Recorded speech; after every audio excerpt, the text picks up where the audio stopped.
Bat ఏంటి ఎలా ఉందా?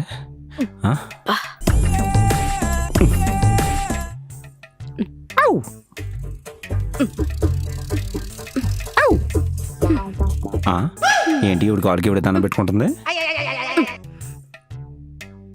ముమ్ముగారు ఏం చేస్తున్నారండి? మోకాలికి ముద్దు పెట్టుకుంటున్నానండి. పెడితే మీ ఆయనకో మీ అబ్బాయికి ముద్దెట్టారు కానీ మోకాలికి అరికాలకి ముద్దెట్టుకోవడం పెట్టండి.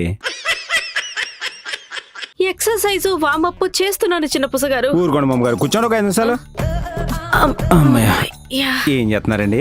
ఎక్సర్సైజ్ వామప్ చేస్తున్నానండి. ఈ వయసులో వామప్పులు చేస్తే వెనపూసలా గరుగుపోద్దండి ముమ్మగారు. అంతే అంటారా? మరి ఏం చేయమంటారండి? ఐపీఎల్ వచ్చిందంటే చాలు ఆ బిళ్ళగాడి దురదేంటో నాకు అర్థం కావడం లేదు. ముమ్మగారు మీకు కూడా చెప్పనా, ఈసారి ఐపీఎల్లో ఎస్ఆర్హెచ్ పోవాలి, వీడికి మొత్తం తోలు తీరిపోద్దండి. అదే కనుక జరిగితే మీకు గుండు కొట్టిస్తారండి చిన్నపుస గారు. ముమ్మగారు నాకెందుకండి గుండు కొట్టడం, నాకున్నాయి 4 గంటలు. మరేం చేయమంటారండి? ఎక్సర్సైజ్ చేద్దాం, మ్యాచ్ ఆడదాం, వామప్ చేయమంటున్నాడండి వాడు. వాడికే నెలకోసారి అండర్వేర్ సైజ్ మారిపోద్దండి. వాడు చెప్పడం మీరు వినడం ఏంటి ముమ్మగారు మీరు? అంతేలే. అవును, మీరు పెరగనందని మూతి కడుక్కోవడం మర్చిపోయారేంటి? ముమ్మగారు అదేంటండి కాటికాపర్ కొండొట్టుకొచ్చుంటే అదొట్టుకొచ్చారు. మ్యాచ్ ఆడుతూ మధ్యలో అలసిపోతాం కదా, చల్లగా ఉంటుందని తాగడానికి మజ్జిగ. ఆహా, బానే ఉందండి, పదండి వెళ్దాం. ఏంటండి పిచ్చి గడిచినట్టు అలా అరుస్తున్నారు? ముమ్మగారు నాకు క్రికెట్ గురించి ఏం తెలీదండి. ముమ్మగారు క్రికెట్ గురించి నేను ఉన్నాను కదండి. టెంపర్ బాల్ కొబ్బరి మొట్ట, గోడ దాటెత్తే 6, గోడ తగిలితే 4. మీ అత్యుత్సాహం కూడా అదేనండి క్రికెట్ అంటేని. అదేం క్రికెట్ అండి?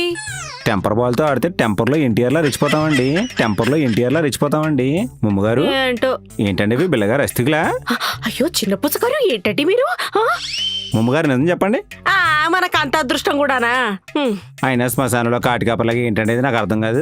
చెప్పా కదండి, ఆడి అలిసిపోతే తాగడానికని తెచ్చుకున్నా, ఇదిగో. తాగితే కలిసిపోయేలా ఉన్నారండి. శ్రీరాణం పానకం కలిపి అంత మధ్య కలిపారండి ముమ్మగారు. చిన్న పుచ్చగారు పుష్టిగా ఉంటారు, దిష్టి పెట్టకండి. సర్లేండి. ఈ ఫ్లాస్క్ ఏంటండి నేపాలి ఉరుకోవాళ్ళగా?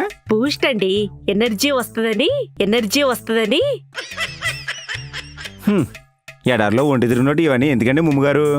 అయినా ఈ సన్ రైజర్స్ అంటే వీడికి ఎందుకండి అంత ఇష్టం? క్రికెట్ అంటే వీడికి ఎందుకండి అంత పిచ్చి? ముమ్మగారు కూర్చోండి చెప్తాను. అమ్మా